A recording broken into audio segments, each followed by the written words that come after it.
kingdom, until the fullness of the Gentiles, or the multitude of nations, be come in. That was the mystery. Y'all got it? Yes. Read on. For this is my covenant unto them, when I shall take, verse 26. And so all Israel should be saved as it is written. That proves to what the mystery is right there. That proves it right there. So all Israel, not just Judah, Benjamin, and Levi of the southern kingdom, Gad, Ephraim, Manasseh, that's the multitude of the Gentiles that Paul had to go to also. That was still over in that land. Read.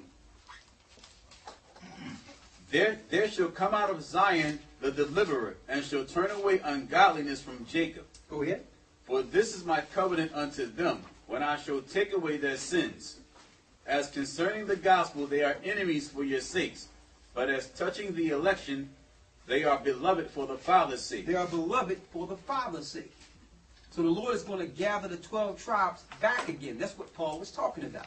So he wasn't just an apostle for the regular Gentiles. He was an apostle for the Israelites, who were being called Gentiles and were scattered amongst the other nations. Now, should we teach the Gentiles? Yes, we should. Cornelius was a Gentile. Get Acts 15 and 14.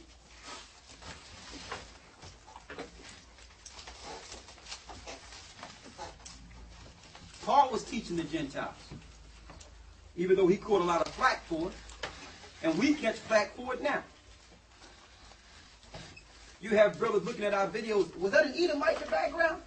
I don't know. I don't know what his father is. I didn't ask him. But he want to follow Christ, so that's good enough for me. All right? Because we're going to do the gospel for the Jews first, then the Gentiles. That's our job. Let's read it. Acts 15 and 14. Read that.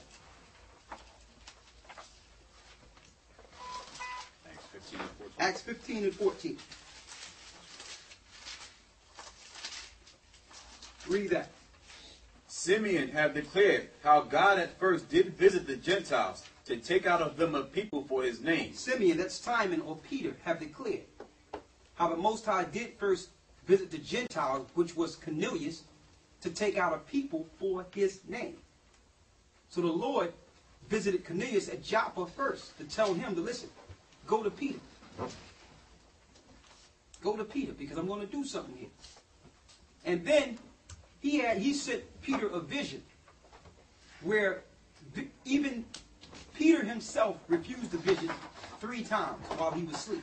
Lord, I never ate anything common or unclean. But he said, eat, man, eat. Because he was preparing him to deal with a nation he never dealt with before. That was Cornelius. To take out a people for his name, because there was no people out of the Gentiles for the Most High's name. And if you don't follow Christ, you're not going to make it to the other side. Israelites also. If Israelites don't follow Christ, they're not going to make it to the other side. So the Lord had to take out a people among the Gentiles that would follow him so that they can be subjects in the kingdom to come. If they don't follow Christ, then they won't make it to be these subjects. But in order to get into this kingdom, they must follow Christ. So he had to take out amongst the Gentiles a people for his name. Because if they don't follow him, they won't get in. That's common sense. Israelites are not going to be the only people in the kingdom. You can't have a kingdom without subjects, without people that serve it. Read that part again. Acts 15 and 14. Simeon have declared how God at the first did visit the Gentiles to take out of them a people for his name. Go ahead. And to this agree the words of the prophets as it is written. Go ahead. After this I will return and will build again the tabernacle of David which is fallen down, and I will build again the ruins thereof, and I will set it up, that the residue of men might seek after the Lord, and all the Gentiles upon whom my name is called. And all the Gentiles upon whom my name is called. And you have some brothers look at that and be talking about, well, that's talking about Israelites. No, it's not. Because how do we know that? The prophecy it's talking about is through Amos. Go to Amos 9 and 11. it gives total clarity to why the Most High must take out among the Gentiles a people for his name. So yes, Gentiles can follow the Lord.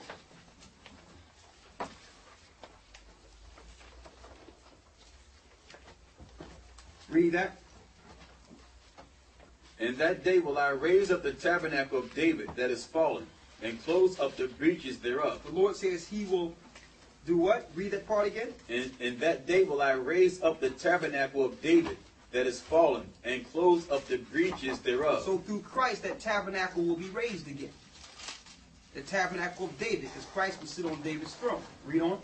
And I will raise up his ruins, and I will build it as in the days of old. Go ahead. That they may possess the remnant of Edom.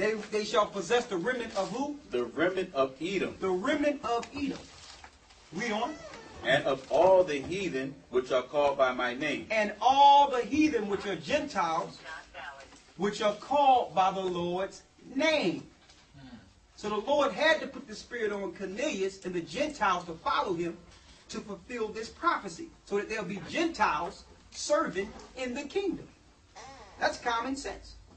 So when these Gentiles come to us and say, listen, we want to follow the same as Cornelius and the other Gentiles, we will say, yes, let's go to the water.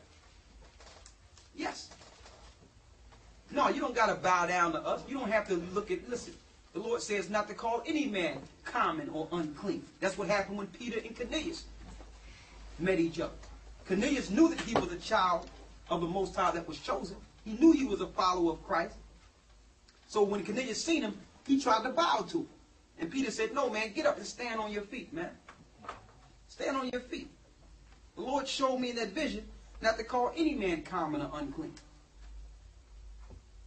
And see, this is the gospel that we must teach, man, because Israelites are not rogue, evil, and wicked people. We're not going to treat people the wrong way because we've been treated wrong. The Lord says we're not supposed to revile when we're reviled. We're not supposed to render evil for evil. So just because we have a long history of what the Gentiles did to us, we still have to exercise the spirit of forgiveness for those that want to come and follow what this Bible says. Read that part again. In that day will I raise up the tabernacle of David that is fallen, and close up the breaches thereof. Okay. And I will raise up his ruins, and I will build it as in the days of old. Go ahead. That they may possess the remnant of Edom, and of all the heathen which are called by my name. So when we get set up, we're going to possess the remnant of Edom and all the nations and the Gentiles that are called by the Most High's name. So there will be a possession for our people. There's nothing wrong with that. Because right now we are possessing for the Gentiles and no one's complaining. When I look at who's signing our checks at work, I don't complain about that. Okay? As long as I get my check. Right? That's like, okay.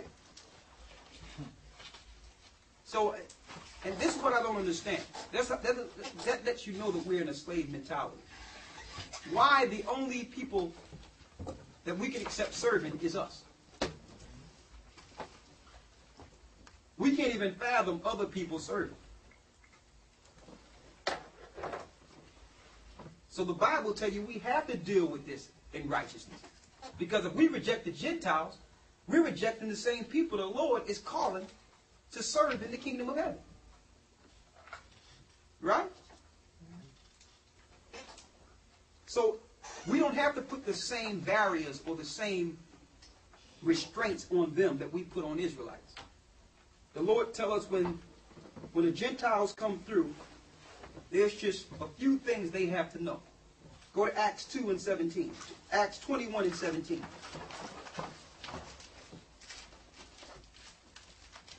There's only a few things the Gentiles have to understand.